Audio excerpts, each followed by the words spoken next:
Welcome to V97 news. నేను రేవతి. ముందుగా ముఖ్యాంశాలు.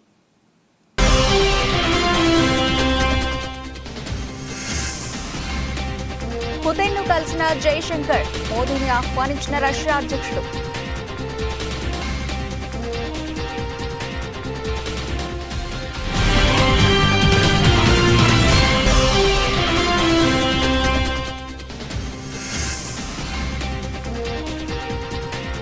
కెప్టెన్ కు నివాళులర్పించిన సీఎం స్టాలిన్, ప్రభుత్వ లాంఛనాలతో అంత్యక్రియలు.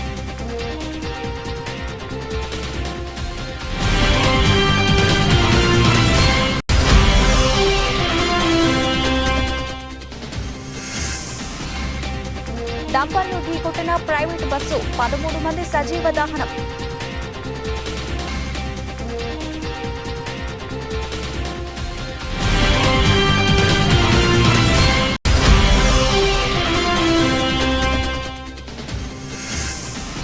విశాఖలో వైసీపీకి షాక్ ఇచ్చిన ఎమ్మెల్సీ వంశీకృష్ణ యాదవ్, మంగళగిరిలో పవన్ కళ్యాణ్ సమక్షంలో జనసేన పార్టీలో చేరిక.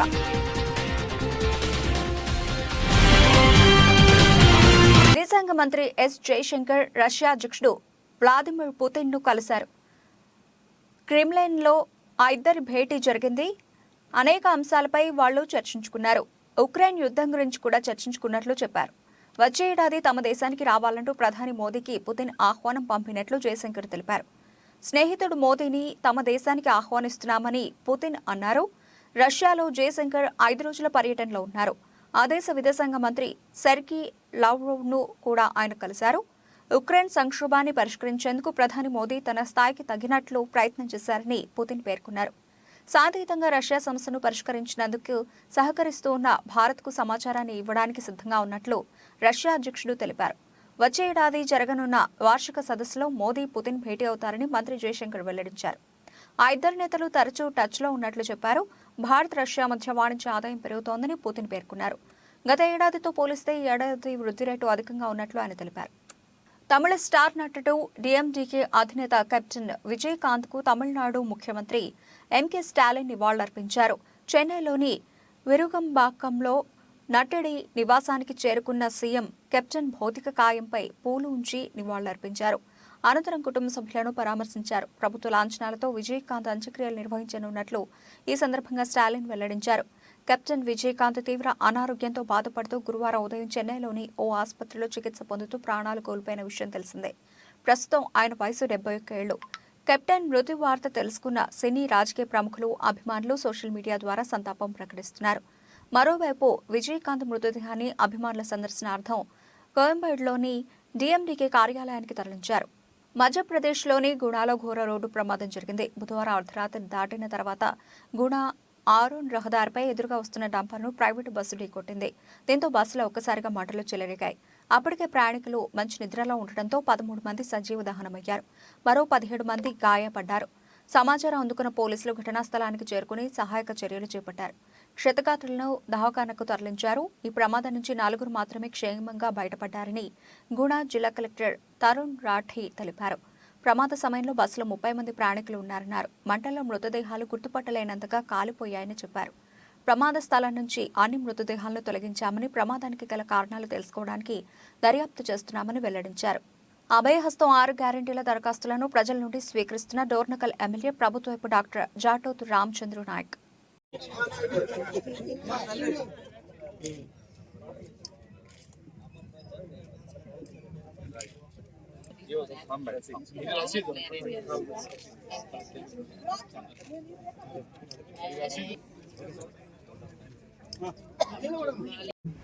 మాట ఇచ్చినట్టుగానే ప్రమాణ స్వీకారం రోజునే అభయహస్తం 6 గ్యారంటీల రైలుపై తొలి సంతకాన్ని చేసింది మన ప్రభుత్వం.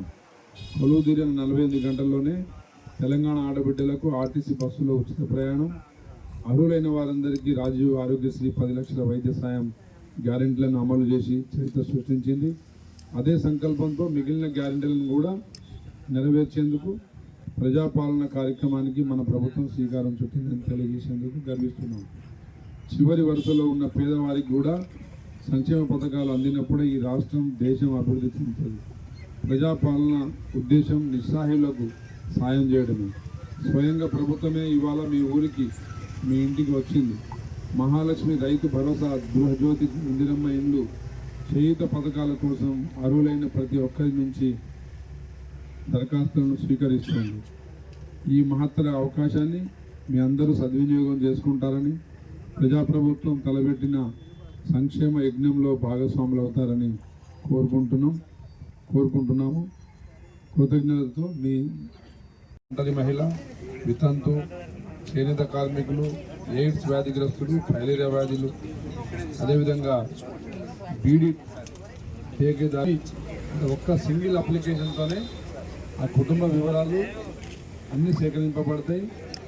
ఈ అప్లికేషన్ ద్వారానే వికలాంగులు ఎంతమంది ఉన్నారు, వితంతువులు ఎంతమంది ఉన్నారు, ఒంటరి మహిళలు ఎంతమంది ఉన్నారు, ప్రతి డేటా సిస్టంలో జత చేయడం జరుగుతుంది. కాబట్టి భవిష్యత్తులో తప్పకుండా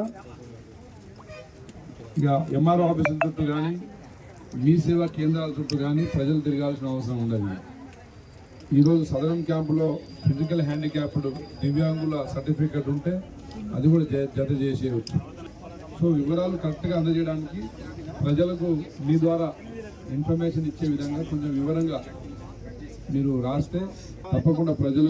రైతుల సంక్షేమానికి ప్రాథమిక వ్యవసాయ సహకార సంఘం కృషి చేస్తుందని ఎమ్మెల్యే ప్రకాష్ గౌడ్ అన్నారు. గురువారం శంషాబాద్ మండల పరిధిలోని మల్కారం గ్రామంలో ఉమ్మడి రంగారెడ్డి జిల్లా DCC director, Malkaram PSCS chairman Murukunta Satish ఆధ్వర్యంలో నూతనంగా నిర్మించిన కోల్డ్ స్టోరేజ్ గోడౌన్ నిర్మాణాన్ని ఎమ్మెల్యే ప్రకాష్ గౌడ్ ప్రారంభించారు.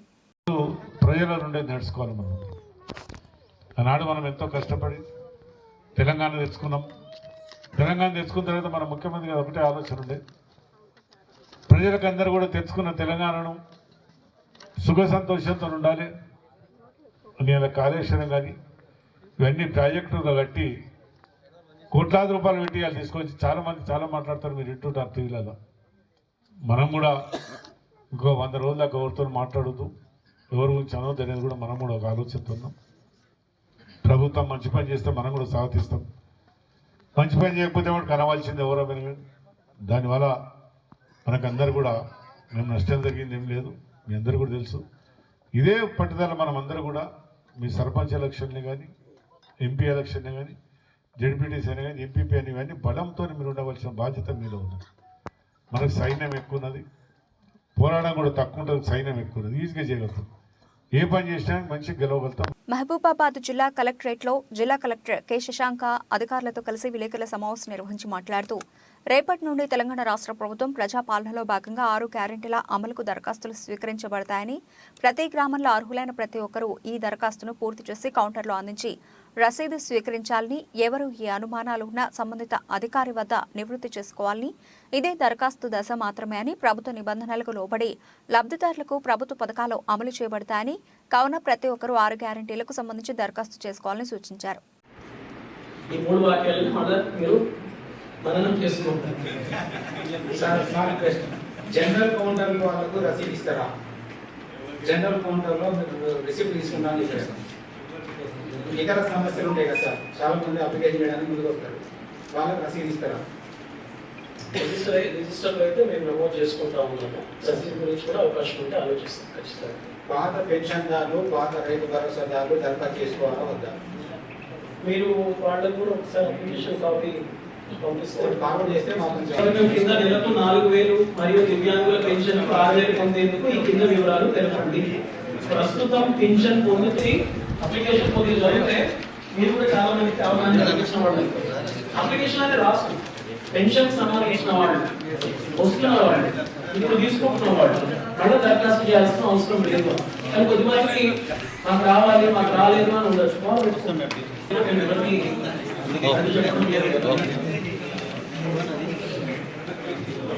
పొట్టి శ్రీరాములు బొమ్మ ఆవరణలో బుధవారం విద్యాశాఖ సమగ్ర శిక్ష కాంట్రాక్ట్ అవుట్సోర్సింగ్ అన్ని విభాగాల ఉద్యోగుల నిరవధిక 8వ రోజు సమ్మెలో భాగంగా అవుట్సోర్సింగ్ ఉద్యోగులంతా మానవహారంతో తమ నిరసనను తెలియజేశారు. అనంతరం జేఏసీ అధ్యక్షులు మురళీకృష్ణ మాట్లాడుతూ, ముఖ్యమంత్రి జగన్మోహన్ రెడ్డి ప్రతిపక్ష నాయకులుగా పాదయాత్రలో భాగంగా ఇచ్చిన మాటను నిలబెట్టుకోవాలని, మాట తప్పని ముఖ్యమంత్రిగా ఉండాలని జేఏసీ తరఫున అభ్యర్థిస్తున్నామన్నారు. నా పేరు పి తవిట్నాయుడు సార్, శ్రీకాకుళం జిల్లా SSA general secretary sir, JAC SSA JAC general secretary sir. మేము గత 8 రోజులుగా ఈ సమగ్ర శిక్షలో ఉండేటటువంటి అన్ని కేటగిరీ ఉద్యోగుల్ని రెగ్యులర్ చేయాలని, అలాగే సమాన పనికి సమాన వేతనం అమలు చేయాలని, హెచ్ఆర్ పాలసీ అమలు చేయాలని, ఎంటీఎస్ కల్పించాలని తదితర న్యాయమైనటువంటి డిమాండ్లు సాధన కోసం మేము రాష్ట్ర ప్రభుత్వానికి ఇదివరకే తెలియజేసి మేము సబ్మిట్ చేయడం జరుగుతుంది సార్. ఇప్పుడు మేము కోరినటువంటి కోరికలు కానీ డిమాండ్స్ కానీ ఏవి కూడా గొంతెమ్మ కోరికలు కావు. ఆయన ఆ రోజు ప్రతిపక్ష నేత హోదాలో పాదయాత్ర సమయంలో ఇచ్చినటువంటి హామీలు నెరవేర్చండి అయ్యా అని మేము అడుగుతున్నాం. అయినా సరే ఆయన ఈరోజు ప్రభుత్వానికి వచ్చి కొత్త కాదు, 4.5 ఏళ్ళు గడిచిపోయింది. మా పట్ల ఆయనకి ఎటువంటి చిత్తశుద్ధి కూడా కనిపించట్లేదు. కనీసం మేము పనిచేసినటువంటి కాలానికి కూడా జీతాలు వేయలేని పరిస్థితి వచ్చింది. అదేం దౌర్భాగ్యమో కానీ మేము డిమాండ్లు నెరవేర్చండి అని అడుగుతామనే ఉద్దేశంతోనేమో జీతాలు వేయకుండా ఆయన మమ్మల్ని రోడ్డు ఎక్కించేలా ఇబ్బంది పెట్టే పరిస్థితులు తీసుకొస్తున్నారు. కాబట్టి ఇప్పటికైనా జగన్మోహన్ రెడ్డి గారు మీరు పాదయాత్రలు ఇచ్చినటువంటి హామీలు జగిత్యాల జిల్లా కేంద్రంలోని జిల్లా పోలీస్ ప్రధాన కార్యాలయంలో ఏర్పాటు చేసిన విలేకరుల సమావేశంలో జిల్లా ఎస్పీ సన్ప్రీత్ సింగ్ జిల్లా పోలీస్ శాఖ 2023 సంవత్సర నేర వార్షిక నివేదికను విడుదల చేశారు. ఈ సందర్భంగా ఎస్పీ మాట్లాడుతూ జిల్లాలో శాంతి భద్రతల పరిరక్షణకు పోలీసులు నిరంతరం కృషి చేస్తున్నారని, జిల్లాలో గంజాయి దొంగతనాల నివారణకు తగు చర్యలు తీసుకుంటున్నామని, ప్రజలు ఏ సమస్య ఉన్నా పోలీస్ స్టేషన్కు వచ్చి ఫిర్యాదు చేయొచ్చని, ప్రతి కేసుకు ఖచ్చితంగా ఎఫ్ఐఆర్ నమోదు చేయాలని తెలిపారు.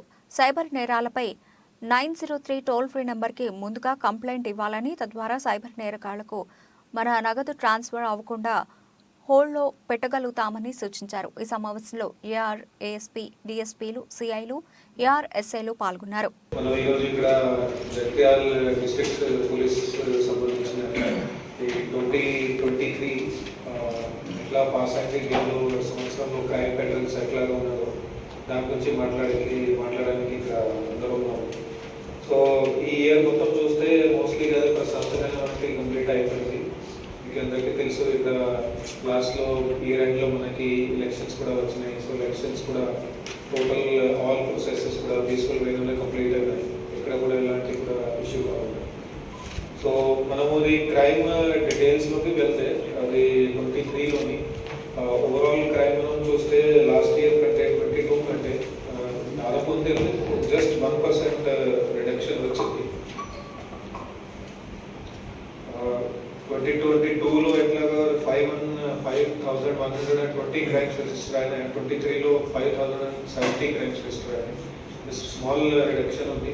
లేక ప్రాపర్టీ అఫెన్సెస్లో పెద్ద రిడక్షన్ వచ్చింది. 354 22లో ఉండే దానికి కంపేర్ చేస్తే 23లో 325 రికార్డ్ అయింది. సో ప్రాపర్టీ క్రైమ్స్లో డిటెక్షన్ పర్సెంటేజ్ మేము అంటాము, అంటే ఎన్ని కేసెస్ డిటెక్ట్ చేయడం జరిగింది అది దాదాపు అంతేనే ఉంది. కానీ ప్రాపర్టీ లాస్ట్ కొంచెం ఎక్కువ అయింది. అయితే ఒక్కొక్క కేసులో ప్రాపర్టీ పోవడం అది కొంచెం ఎక్కువ ఉండడం వల్ల సో ప్రాపర్టీ రికవరీ పర్సెంటేజ్ కూడా దాదాపు అంతనే ఉంది. దాంట్లో కూడా ఎంత పెద్ద చేంజెస్ లేవు. కానీ 2014లో కాపు ఓట్ల అండతో గెలిచి కాపులకు రిజర్వేషన్లు ఇస్తామని నమ్మబలికి దారుణంగా మోసం చేసిన చంద్రబాబును నేడు కాపులు వెంట నడుస్తారా లేదా పవన్ కళ్యాణ్ ముసుగుతో వస్తున్న చంద్రబాబు చేతిలో మళ్లీ మోసపోతారా? కాపుల ఆత్మగౌరవాన్ని చంద్రబాబు కాళ్ల ముందు పడేసిన పవన్ వెనుక కాపులు ఉంటారా? వైఎస్ఆర్సీపీ నేత శివశంకర్ రెడ్డి ప్రశ్నించారు. చంద్రబాబును రాజకీయంగా బతికిస్తారా, రాజకీయంగా చంపేస్తారా తెలుసుకోవాల్సింది కాపు సోదరులే. వంగవీటి రంగాన్ని చంపించినటువంటి చంద్రబాబును కాపులు రాజకీయంగా బతికిస్తారా, చంపేస్తారా? కాపులకు రిజర్వేషన్లు ఇస్తానని మోసం చేసి 2014లో ఓట్లు వేయించుకున్న తర్వాత కాపులను చీపురు పుల్లలా ఇసిరి పడేసిన బాబుని కాపులు రాజకీయంగా చంపేస్తారా, బతికేస్తారా?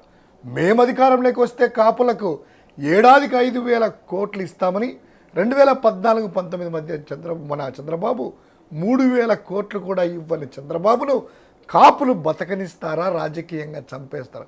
తన ముఖం చూస్తే తన ముఖం మీదనే కాపులు గాండ్రించి ఉమ్మేస్తారని తన ముఖానికి పవన్ కళ్యాణ్ మాస్క్ పెట్టుకొని వస్తున్నటువంటి చంద్రబాబును కాపు సోదరులు రాజకీయంగా బతికిస్తారా, చంపేస్తారా? అదే కాపుల ఓట్ల కోసం చంద్రబాబు కాపుల ఆత్మగౌరవాన్ని చంద్రబాబు కాళ్ళ దగ్గర పెట్టినటువంటి పవన్ కళ్యాణ్ ఇద్దరు హైదరాబాద్లో కలిశారు కదా. కాపు సోదరుమనులారా, ఖచ్చితంగా నిజాయితీగా ఆలోచించాల్సినటువంటి సమయం ఇది.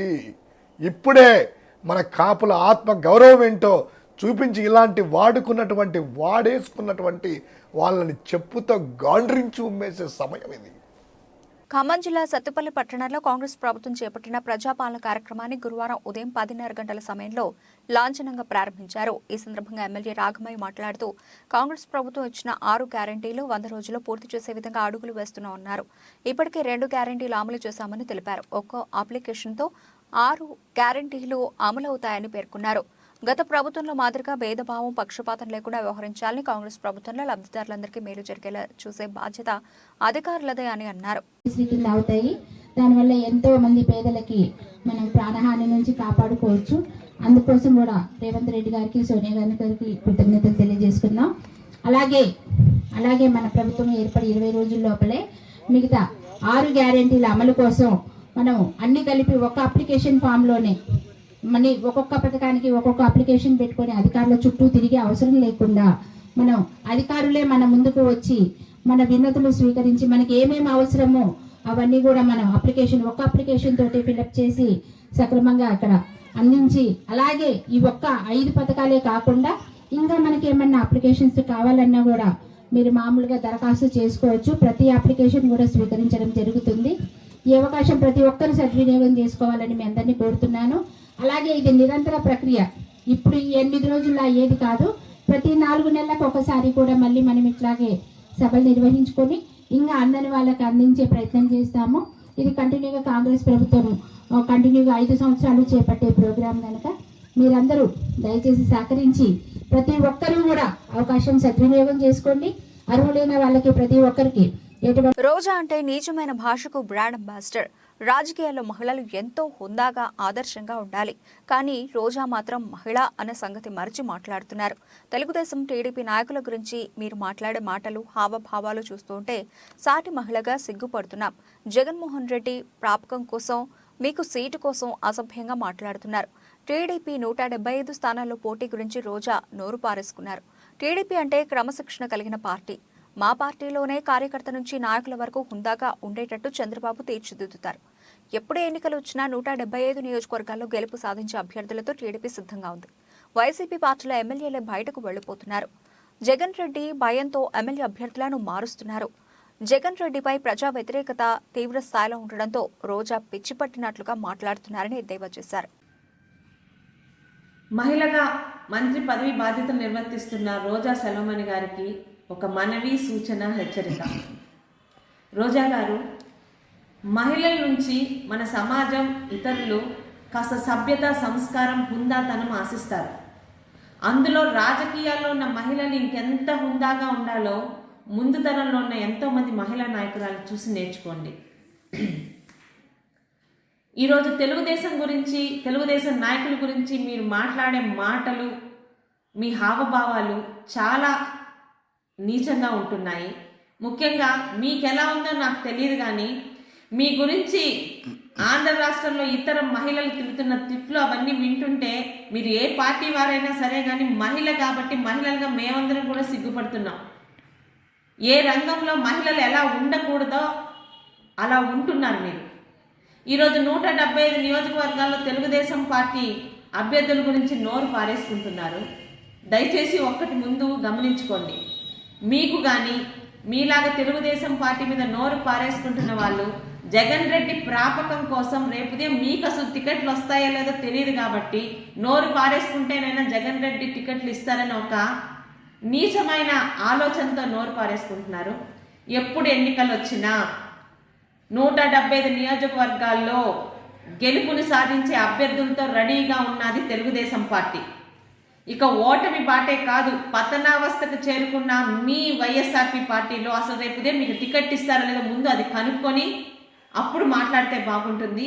దయచేసి నోరుని అదుపులో పెట్టుకుంటే మహిళగా అయినా ఆ కొంచెం గౌరవమైనా మీరు నిలుచుకుంటారని ఆశిస్తూ మీ తోటి మహిళగా ఉంటున్న మీ సోదరి గౌతు శిరీష. గొల్లప్రోలు నగర పంచాయతీ శానిటేషన్ వర్కర్ల సమస్యలు పరిష్కరించాలని నగర పంచాయతీ కార్యాలయం వద్ద సమ్మె నిర్వహించారు. కార్యదర్శి సిహెచ్ రమణ మాట్లాడుతూ రాష్ట్ర ప్రభుత్వం ఎన్నికల ముందు ఇచ్చిన హామీల అమలు చేయాలని, తాము అధికారంలోకి వస్తే శానిటేషన్ వర్కింగ్ పర్మనెంట్ చేస్తామని అన్నారు. అలాగే కనీసం వేతనాలను కూడా పెంచకుండా ఇబ్బంది పెడుతున్నారని ఆయన అన్నారు. అందరినీ పర్మనెంట్ చేయాలని, తమ డిమాండ్ను ప్రభుత్వం పట్టించుకొని అమలు చేయాలని కోరారు. కార్మికులను పట్టించుకొని ఏ ప్రభుత్వం కూడా మనం కూడా సాధించింది లేదన్నారు.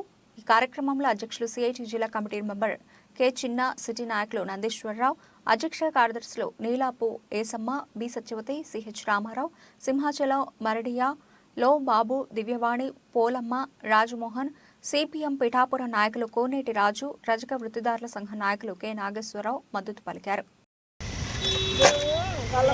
మున్సిపల్ కార్యక్రమం అయితే మాకు మీరు పాదయాత్ర చేసేటప్పుడు మాకు అన్ని హక్కులు ఇస్తానని అన్నారు. కానీ ఇప్పటికి వచ్చి మాకు ఏ ధర్మం జరగలేదు. అయినా వయసుని బిడ్డలు ఉన్నారు. మేము ఇప్పటికీ కూడా కష్టపడి ఆ బిడ్డలు పోషించుకుంటున్నాం. ఒక పని పాటలు కూడా కల్పించలేదు. మీరు వచ్చిన తర్వాత, మీరు పాదయాత్ర చేసిన తర్వాత అన్ని హామీలు ఇస్తానని వాగ్దానం పలికినా సరే మేము అలాగే సరిపెట్టుకొని పోయాం. ఇప్పటికి కూడా మాకు మీరేమీ చెప్పలేదు, జవాబు చెప్పలేదు. ఈ సమ్మెలు ఎందుకు చేస్తున్నామంటే మీరు మాకు సొంతంగా పర్మిట్లు చేస్తారని ఆశపడి ఎదురు చూస్తున్నాం. మళ్ళీ చనిపోయిన వాళ్ళు కూడా ఉద్యోగం కూడా ఇవ్వలేదు. వాళ్ళు కుటుంబం పోషించబడాలా లేదండి, అది మీకు అడుగుతున్నాం పెద్ద అధికారులు కాబట్టి. మాకు చిన్నవాళ్ళకి మీరు చూడాలి కదా.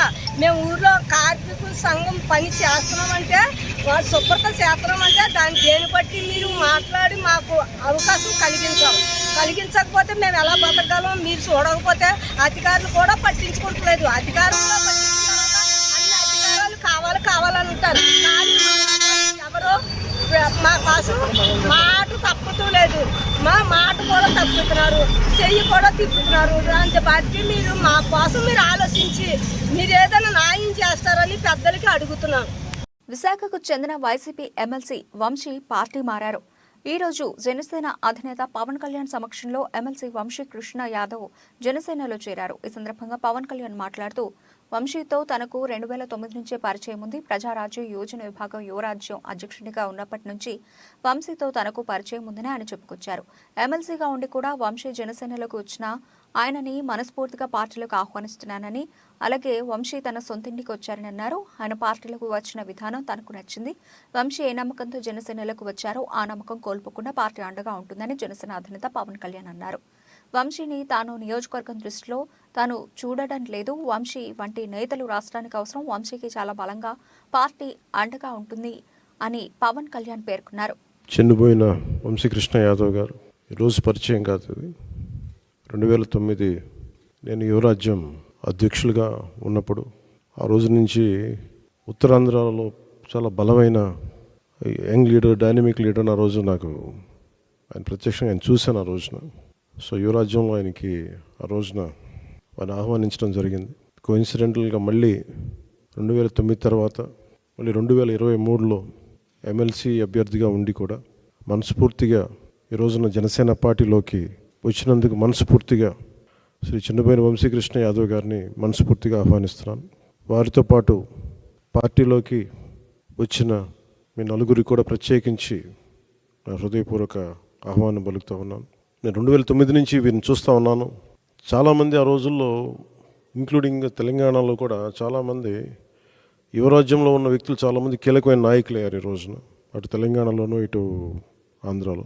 సో ఆ కోవకు చెందిన శ్రీ వంశీకృష్ణ యాదవ్ గారు మనస్ఫూర్తిగా మళ్ళీ ఇంకొకసారి రావటం, ఇందాక ఆయన అన్నట్టుగా తిరిగి సొంత ఇంటికి నేను వచ్చినట్టుగా ఉందంటే మనస్ఫూర్తిగా నేను అదే దృష్టితో చూస్తూ ఉన్నాను. ఇది అలాగే ఆయన వచ్చిన విధానం నాకు చాలా నచ్చింది. ఏ సమస్యల మీద ఇవన్నీ ప్రస్తావించకుండా భావజాలం ఇది మరింతగా ఆకట్టుకుంది. ఆయన పార్టీలోకి రాకముందు చర్చల మీద నేను అర్థం చేసుకుంది. వైఎస్ఆర్సీపీ పాలన గురించి వీటి గురించి ఏమి కాకుండా నేను ప్రత్యేకించి ఇంతకుముందు ఎట్లాగైతే ఆకర్షితున్నాయి నేను 2009లో వచ్చాను, అది కూడా చాలా స్వల్ప తేడాతో ఓడిపోయారు విశాఖ తూర్పు నియోజకవర్గం నుంచి. 2014 కూడా అదే పరిస్థితి.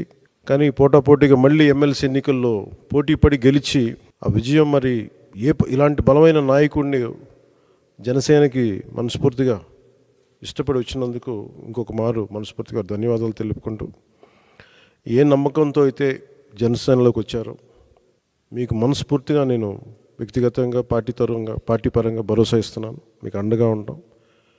మీతో పాటు వచ్చిన మీ అందరికీ కూడా ఈ రోజున కండువాలించిన ప్రతి ఒక్కరు కూడా పేరు పేరున మీరు ఒకళ్ళు ఇద్దరు నాకు ఖచ్చితంగా యువరాజ్యంలో చేశారని అనుకుంటా ఉన్నాను. మీరు చేశారు దుర్గాప్రసాద్ గారు.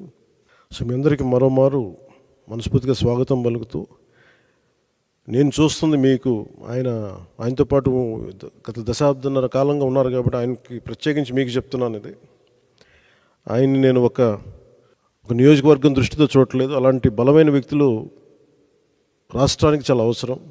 రాష్ట్ర స్థాయి నాయకుడిగా ఆయన ఎదగాలి. మనస్ఫూర్తిగా దానికి నా వంతు కృషి నేను చేస్తానని మీకు తెలియజేసుకుంటూ, ఆయన నమ్మి మీరు ఇంతకాలం ఆయనతో ఉన్నందుకు మీరు మనస్ఫూర్తిగా భవిష్యత్తులో ఆయనకి మంచి భవిష్యత్తు వేసేలాగా పార్టీ చాలా నిర్మాణాత్మక చర్యలు తీసుకుంటాం. చాలా బలంగా ఆయనకి అండగా ఉంటామని తెలియజేసుకుంటూ, దీనికోసం ఆయన పార్టీలో చేరిక వచ్చిన ఇక్కడ జనసేన నాయకులందరికీ, అంతర్జాతీయ ట్రెండ్ సానుకూలత, దేశీయ ఆర్థిక ఫండమెంటల్స్ బలపడుతున్న సంకేతాలతో భారత స్టాక్ మార్కెట్ మరో కొత్త చరిత్ర సృష్టించింది. వరుసగా 4వ రోజు బలమైన ర్యాలీ జరిపింది. బుధవారం బీఎస్ఈ సెన్సెక్స్ తొలిసారిగా 72,000 పాయింట్ల శిఖరాన్ని అధిరోహించింది. తాజాగా 702 పాయింట్లు పెరిగిన ఈ సూచి 72,038 పాయింట్ల వద్ద ముగిసింది. ఇదే బాటలో ఎన్ఎస్ఈ నిఫ్టీ 21,600 పాయింట్ల స్థాయిని మొదటిసారిగా దాటేసింది. 213 పాయింట్ల భారీ లాభంతో 21,655 పాయింట్ల వద్ద ముగిసింది. గత వారం ప్రథమార్థంలో చవిచూసిన నష్టాల నుంచి మార్కెట్ సులభంగా కోలుకోవడమే కాకుండా కొత్త రికార్డు స్థాయిల్ని చేరిందని, అంతర్జాతీయంగా ద్రవ్యోల్బణం తగ్గుతున్న కారణంగా యుఎస్ ఫెడరల్ రిజర్వ్ త్వరలోనే వడ్డీ రేట్లను తగ్గిస్తుందనే ఆశాభావంతో శాంటర్ ర్యాలీ జరుగుతున్నదని Geojit financial services research head Vinod Nair చెప్పారు. దేశంలో భారత్తో జరుగుతున్న తొలి టెస్ట్లో దక్షిణాఫ్రికా రెండో రోజు స్పష్టమైన ఆధిపత్యాన్ని ప్రదర్శించింది. భారత్ను 245 పరుగులకై పరిమితం చేసిన దక్షిణాఫ్రికా రెండో రోజు ఆ స్కోరును అధిగమించడంతో పాటు ఆధిక్యాన్ని సొంతం చేసుకుంది. తన కెరీర్లో చివరి టెస్ట్ సిరీస్ ఆడుతున్న సఫారీ మాజీ సారథి డీన్ ఎల్గర్ బంతుల్లో 211 బంతుల్లో 140 నాటౌట్, 23 ఫోర్లు, అజయ్ శతకంతో చెలరేగాడు.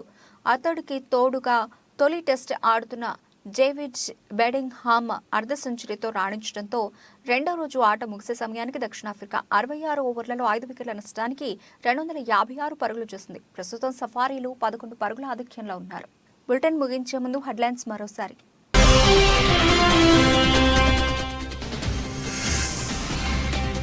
పుతిన్ను కలిసిన జైశంకర్, మోదీని ఆహ్వానించిన రష్యా అధ్యక్షుడు.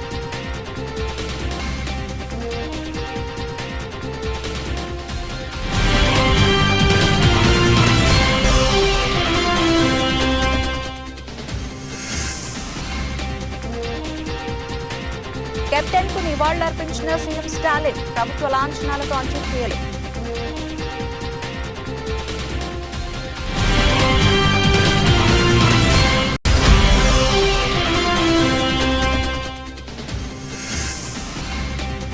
డంపర్ను ఢీకొట్టిన ప్రైవేటు బస్సు, 13 మంది సజీవ దహనం.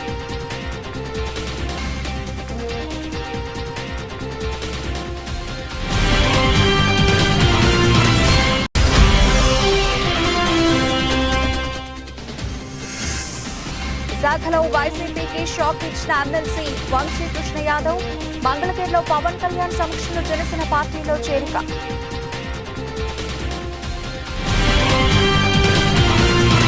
ఇవి ఇప్పటివరకు నిలిచిన అప్డేట్స్. మరిన్ని అప్డేట్స్తో మళ్ళీ కలుద్దాం. అంతవరకు సెలవు. నమస్తే.